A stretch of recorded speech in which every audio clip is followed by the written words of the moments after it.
চলে এসেছি একদম ফুলের রাজ্যে, চারদিকে শুধু গাদা আর গাদা।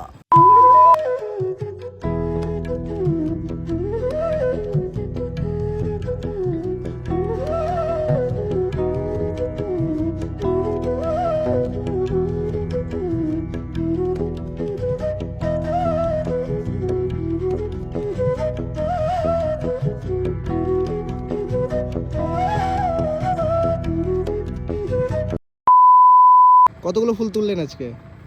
অনেক, তা 50-60 কেজি। 50-60 কিলো একাই তুললেন? না, আজ তোমার কাকা আছে। আচ্ছা, ফুলগুলো বাজারে কখন যাবে?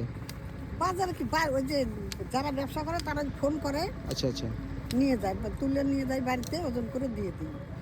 এই পাশটাতে তো রয়েছে, পাশাপাশি রাস্তার ওই পারে আরও কিন্তু ফুল রয়েছে, যেখানে তোমরা হলুদ গাঁদা ফুলটাও পাবে আর কি। তো এটা হচ্ছে আমাদের গঙ্গারামপুরের শিববাড়ির যে বানরাজার যে বিরূপক্ষ বানেশ্বর ধাম বা মন্দির রয়েছে, সেই মন্দির পার করেই একদম 100 মিটারের মতন, তারপরেই কিন্তু হাতের বাঁদিকে তোমরা এই গাঁদা ফুলের বাগানটা লক্ষ্য করতে পারবে। খুব সুন্দর একটা বাগান আর কি, যদিও এখন ফুল অনেকটাই কমে গেছে, কারণ অনেক দিনে লাগানো গাছ আর কি। আর হয়তো 2 মাসের মতন এখানে ফুল থাকবে, তারপরে কিন্তু সব ফুল আবার মানে গাছগুলোকে উঠিয়ে নিয়ে আবার নতুন করে চাষ করবে। তো এখানে তোমরা এসে ফটোশ্যুট করতে পারো, খুব সুন্দর একটা জায়গা। এটা হলো হলুদ ফুল, হলুদ গাঁদা। আর ফুলটা কিন্তু একটু পচে পচে গেছে, কারণ দুদিন আগে কিন্তু বৃষ্টি হয়েছে, যার কারণে কিন্তু এই অবস্থা। দাদা, এই ফুলগুলো কোথায় কোথায় যায়? তো এই হলো গাঁদা ফুলের বাগান, আর আমার সাথে কিন্তু অমিতদা আছে।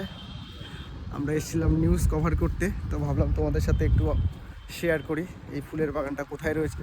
এটা হচ্ছে একদম শিববাড়ি পার করে রাস্তার বাঁদিকে চোখ পড়লেই তোমরা এই বাগানটা দেখতে পারবে।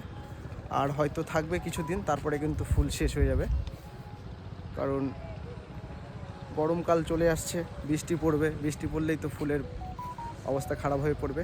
তো যাই হোক, কেউ যদি আসতে চাও অবশ্যই আসতে পারো এই জায়গাটাতে, খুব সুন্দর জায়গা ছবি তোলার জন্য।